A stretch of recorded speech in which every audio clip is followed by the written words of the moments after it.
അച്ചോ, ആന്റണി പൊയ്ക്കോട്ടെ. എന്താടാ നിനക്കെന്ന് പതിവില്ലാത്ത ധൃതി? കല്യാണച്ചക്കനും പെണ്ണും പള്ളിയിൽ നിന്ന് പോകുന്നതിന് മുമ്പ് നിനക്ക് പോണോ?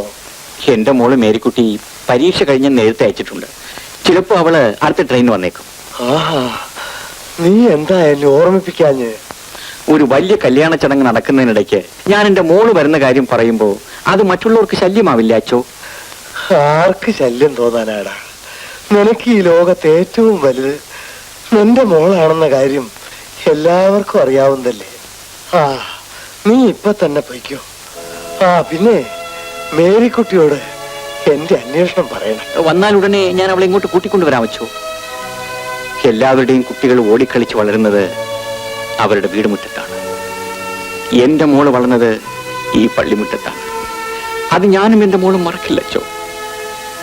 ആന്റണി, വിതയ്ക്കുന്നവനെ കൊയ്യൂ.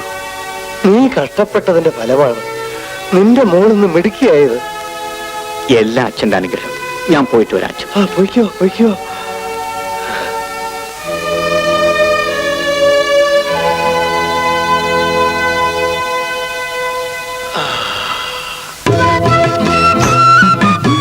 എത്ര അന്തം വിട്ട് നടന്നാലും ട്രെയിൻ വരേണ്ട നേരത്തെ വരക്കുള്ളൂ. കമ്പൗണ്ടർ സാറേ, എന്റെ മോളെ കാണാൻ കണ്ണു കൊതിച്ചത് കൊണ്ട് കല്യാണ പാർട്ടി പിരിയുന്നതിന് മുമ്പേ അച്ഛന്റെ അനുവാദം ചോദിച്ചുകൊണ്ട് ഞാൻ ഇങ്ങോട്ട് പോകുന്നത്.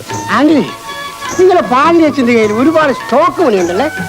അതെന്താ അങ്ങനെ ചോദിച്ചത്? അല്ല, പള്ളിപ്പണം പോലും വാങ്ങാതെയാണ് പല പാവങ്ങളുടെയും കല്യാണം നടത്തി കൊടുക്കുന്ന കേൾവി. പിള്ളേച്ചോ, എല്ലാ ദേവാലയങ്ങളിലും ദൈവത്തിന് പല രൂപങ്ങളിലായി കല്ലിലും പൊന്നിലും പണിഞ്ഞു വെച്ചിരിക്കുക. ഞങ്ങളുടെ പള്ളിയില് ദൈവം മനുഷ്യനായി ജനിച്ചിരിക്കുക. അതാണ് ഫാദർ ജോൺ. പിന്നെ വലിയ ദൈവമല്ലേ? നേർച്ചപ്പെട്ടിലെ പണമൊക്കെ അടിച്ചെടുത്തിട്ട് അയാളെ വാലിൽ പോലെ നക്കാപ്പിച്ച് എറിഞ്ഞു കൊടുക്കും. അങ്ങനെയുള്ളവനാ ദൈവം. എടാ ചാക്കോ, അച്ഛനെ പറ്റി അനാവശ്യം സംസാരിക്കരുത്. അയാൾ ചെയ്യുന്നതിന് ഞാൻ പറഞ്ഞത്. എടാ, ഞാൻ വീണ്ടും പറയുകയാണ്, നീ അച്ഛനെ ആക്ഷേപിക്കരുത്. ഞാൻ അയാളെ പറ്റി പറയുന്നതിന് നീ എന്താണ് ഇടപെടുന്നത്? നീ കുറച്ച് ദിവസം കൂടി ജീവിച്ചിരുന്നോട്ടെ എന്ന് കരുതിയ. ഒന്ന് പോടാ, നീ ഇടയെന്ന് പങ്കുപറ്റുന്നവനല്ലേ? ഈ അച്ഛനെയും നിന്നെയും നാട്ടിയും തുരത്തിയില്ലെങ്കിൽ എന്റെ പേര് ചാക്കോലടാ. അത് നിന്റെ തന്ത വിചാരിച്ചാൽ സാധിക്കുമോടാ? ആന്റണി, പട്ടി, ഒരു പാവപ്പെട്ടവനെ കുഴി ഒഴിപ്പിക്കാൻ അച്ഛൻ കൂട്ടു നിൽക്കാത്തതുകൊണ്ടല്ലേ നീ ഇങ്ങനെ സംസാരിക്കുന്നത്? എനിക്ക് ഒരുത്തന്നെ കൂട്ടു വേണ്ടടാ. അയാളെ പേരും കളനാ.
നിന്നെ ഇന്ന് ഞാൻ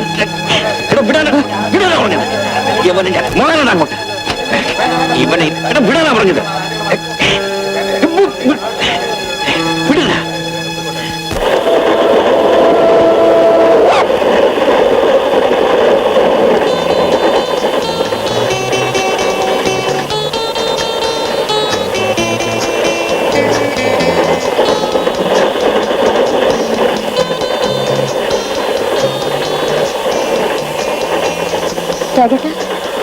സ്റ്റേഷൻ എടുക്കാറായി തോന്നുന്നു. നമ്മളിനി എപ്പോഴാ കാണുന്നത്? നമ്മൾ തമ്മിൽ എപ്പോഴെങ്കിലും പിരിഞ്ഞാലല്ലേ വീണ്ടും കാണുന്നതിനെ പറ്റി ചോദിക്കാനുള്ളൂ. എനിക്കിവിടെ ഇറങ്ങണ്ടേ?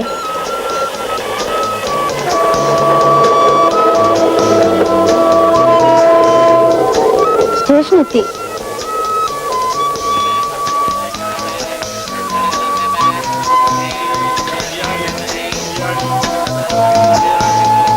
നീ ഇപ്പോ എന്നോടൊത്ത് വരുമെന്നാണ് ഞാൻ വിചാരിച്ചിരുന്നത്. അയ്യോ, ഞാനില്ല. എന്നാ ഞാൻ മേരിയുടെ വീട്ടിലേക്ക് വരാം. അയ്യോ, അതും വേണ്ട. അപ്പച്ചൻ നമ്മളെ കണ്ട രണ്ടിനെ ഒരുമിച്ച് കൊല്ലും. എന്തിനാ പേടിക്കുന്നത്?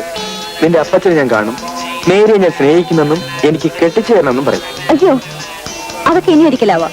ദേ, എന്നെ സ്നേഹിക്കുന്നു എന്ന് പറയുന്ന സത്യമാണെങ്കിൽ ഇപ്പൊ ഞാൻ പറയുന്നത് അനുസരിക്കണം. എന്ത് വേണമെങ്കിലും ഞാൻ അനുസരിക്കാം. പക്ഷേ നിന്നെ പിരിയാൻ എനിക്ക് കഴിയില്ല. അയ്യോ, വണ്ടി വിടാൻ പോകുന്നു. കേറ് രാജേട്ടാ, കേറണേ. ബൈ. Bye by.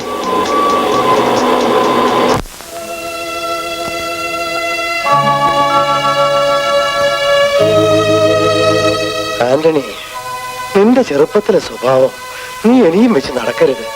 പള്ളിമുറ്റം വിട്ടിറങ്ങിയാൽ നീ ആരോടെങ്കിലും തല്ലുകൂടും.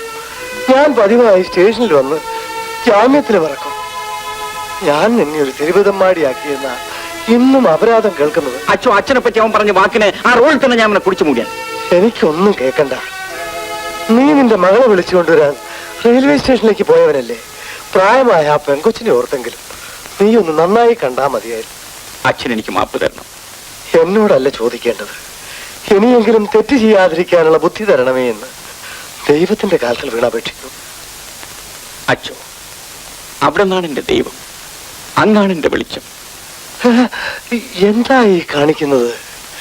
ഇപ്പോഴും നീ ഒരു കൊച്ചുകുട്ടിയെ പോലെയാണല്ലോ. ആന്റണി, എനിക്ക് വാർദ്ധക്യമായി. ഇനിയും നിന്നെ ഉപദേശിച്ച് തിരുത്താനുള്ള കഴിവ് എനിക്കില്ല.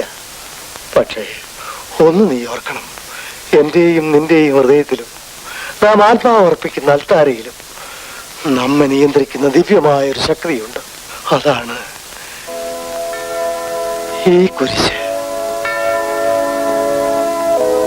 കാലത്തിനെയും കടലിനെയും കൈ ചൂണ്ടി നിർത്തിയ കർത്താവിന്റെ സ്പന്ദനം ഇതിലുണ്ട്. ആന്റണി, നിയന്ത്രണം വിട്ട് മൃഗമായി പോകുന്ന സമയങ്ങളിൽ സർവോന്നതമായ ഈ അടയാളത്തെ ഹൃദയത്തോട് ചേർത്ത് പിടിക്കൂ. കർത്താവ് രക്ഷിക്കും. ശരി അച്ഛോ. വരൂ.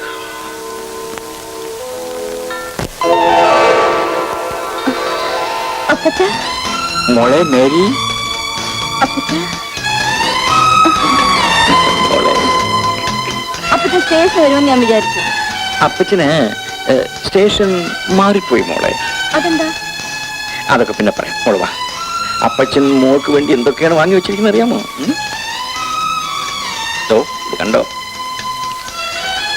വാസന സോപ്പ്, പൗഡറ്, പിന്നെ പല്ല് തേക്കാനുള്ള കുന്തം. കുന്തമല്ല അപ്പച്ച, പേസ്റ്റും ബ്രഷുമാണ്. ആ, ഇനി മോക്ക് എന്ത് വേണം? ഒന്നും വേണ്ട. അപ്പച്ചന് ഞാനൊരു സാധനം കൊണ്ടുവന്നിട്ടുണ്ട്. എന്തോന്നാ മോളെ? അപ്പച്ചൻ പറ നോക്കട്ടെ. ഞാൻ പറയട്ടെ. ഈത്തപ്പഴം. അല്ല. അലുവ. ഷോ, ഈത്തപ്പഴം അലുവയൊക്കെ കൊണ്ടുവരാൻ അപ്പച്ചനെന്താ കൊച്ചു കുട്ടിയാണോ? ആ, എന്നാ നീ എന്നെ പറ. അപ്പച്ചന്റെ കാര്യം ചെയ്യേ, കണ്ണടയ്ക്ക്.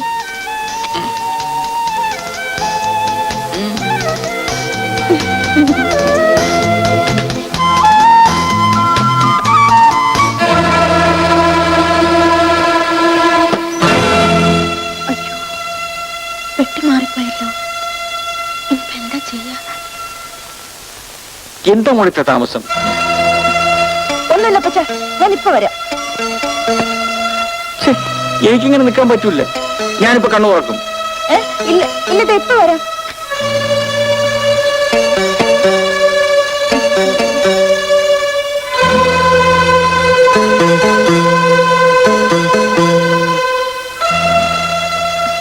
അപ്പച്ചൻ കണ്ണു തുറക്കൂ.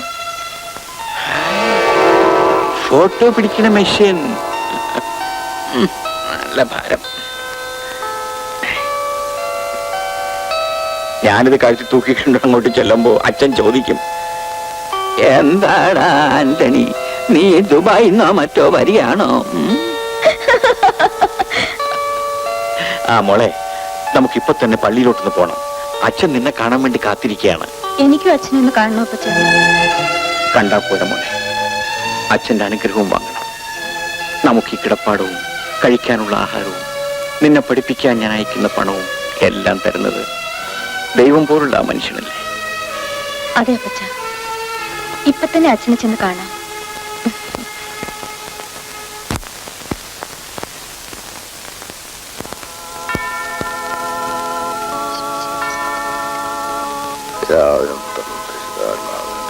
അച്ഛോ,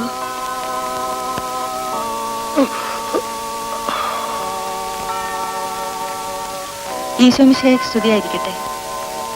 എപ്പോഴും എപ്പോഴും സ്തുതിയായിരിക്കട്ടെ. അച്ഛൻ എന്നെ മനസ്സിലായില്ലേ? ഞാൻ മേരിയാണ്. മേരിയോ? നീ വന്ന പോലെ സുഖമാണോ? അതെച്ചോ. നിന്റെ അപ്പച്ചൻ വന്നില്ലേ? വന്നു. അതവിടെ മറഞ്ഞു നിൽപ്പുണ്ട്. മറഞ്ഞു നിൽക്കുന്നു? അവൻ ആരുടെ മുമ്പിലും മറഞ്ഞു നിൽക്കാൻ ശീലിച്ചിട്ടുള്ളവനല്ലല്ലോ. എടാ ആന്റണി,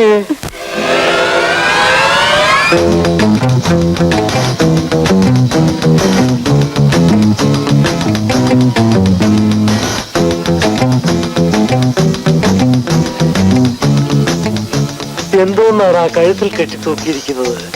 ഇവളെനിക്ക് പട്ടണത്തിൽ നിന്ന് കൊണ്ടു തന്നതാ അച്ചോ. മേരി, ഇത് വിലപിടിപ്പുള്ള ക്യാമറയാണെന്ന് തോന്നുന്നില്ല. മോക്കിതൊക്കെ വാങ്ങിക്കാനുള്ള പണം എവിടും? അത് അച്ഛോ, പിന്നെ എന്റെ ഒരു കൂട്ടുകാരി തന്നതാ. ആ, സന്തോഷം. പക്ഷേ ഇവന്റെ കയ്യിൽ ഈ ക്യാമറയും കൊടുത്ത് പുറത്തേക്ക് വിടരുത്. അതെന്താ അച്ഛ അങ്ങനെ പറയുന്നത്? നിനക്ക് പിരിവെട്ടിളകിയാ ചിലപ്പോ ഇതെടുത്തായിരിക്കും ആളുകളെ തല്ലുന്നത്. ആ മേരി, നീ നിന്റെ അപ്പച്ചന് ക്യാമറ കൊണ്ട് കൊടുത്തു. ഈ വയസ്സനച്ഛൻ എന്താണ് തരാൻ പോകുന്നത്? അച്ഛൻ എന്താ വേണ്ടത്? നീ പഠിച്ച് വലിയവളാകണം, ബിരുദങ്ങളും പദവികളും നേടിയെന്ന് എനിക്ക് കേൾക്കണം. അതാണ് ഈ വൃദ്ധന് തരേണ്ട പാരിതോഷികം. ഞാൻ ഫസ്റ്റ് ക്ലാസ്സിൽ തന്നെ ജയിക്കു വെച്ചോ. I am very glad. ആ പിന്നെ, ഈ പരീക്ഷ ജയിച്ചു കഴിഞ്ഞാൽ മുമ്പോട്ട് പഠിക്കാനാണോ നീ ആഗ്രഹിക്കുന്നത്, അതോ കല്യാണം വല്ലതും? കല്യാണമോ? കല്യാണത്തെ പറ്റി ഇവളിപ്പോ ചിന്തിച്ചാൽ കൊന്നുകളയും ഞാൻ. ആന്റണി, അച്ചോ, ഞാനിവിടെ പാടുപെട്ട് പഠിപ്പിക്കുന്ന എന്തിനാണെന്ന് അച്ഛൻ അറിയില്ലേ? എന്നെ ഒരു പേപ്പട്ടിയെ പോലെ കല്ലെറിഞ്ഞ ഈ നാട്ടില് എന്റെ മോള് കളക്ടർ ആവണം. എന്നെ തലവെടുത്താൻ അനുവദിക്കാത്തവനെല്ലാം എന്റെ മകളുടെ മുമ്പിൽ തല കുനിക്കണം. ആന്റണി, നിന്റെ മകളായ ഈ മേരിയെ യഥാർത്ഥ മേരി മാതാവിനെ പോലെ ഇവിടെയുള്ളവർ ആദരിക്കുന്നത് കാണണേ എന്ന് നീ കർത്താവിനോട് അപേക്ഷിക്കൂ.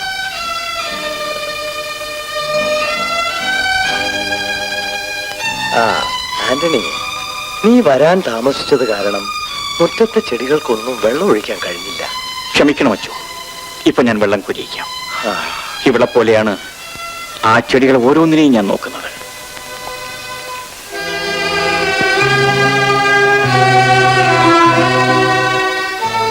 മേരി, നിന്നോട് എനിക്ക് ചിലത് സ്വകാര്യമായി സംസാരിക്കാനുള്ളത് കൊണ്ടാണ് അവനെ ഞാൻ മനഃപൂർവ്വം പറഞ്ഞു വിട്ടത്. എന്താണ് അച്ഛോ? മോളെ, ആന്റണിയെ മനസ്സിലാക്കിയവൻ ഞാൻ മാത്രമേ ഉള്ളൂ.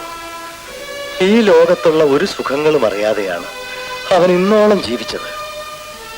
ഏത് മനുഷ്യനായാലും പെൺമക്കൾ പ്രായമായാൽ എത്രയും വേഗം കെട്ടിച്ചു വിടണമെന്നല്ലേ ആഗ്രഹിക്കൂ? അതെച്ചോ. നിന്റെ കല്യാണക്കാര്യം പറഞ്ഞപ്പോൾ അവൻ ക്ഷോഭിച്ചത് നിന്നോട് സ്നേഹമില്ലാഞ്ഞിട്ടാണെന്നാണോ നീ വിചാരിച്ചത്? ഒരിക്കലുമില്ലച്ചോ. അപ്പച്ചന് എന്നെ ജീവനാണ്. എന്നാൽ നീ നിന്റെ അപ്പച്ചനെ ഒരിക്കലും വേദനിപ്പിക്കരുത് മോളെ.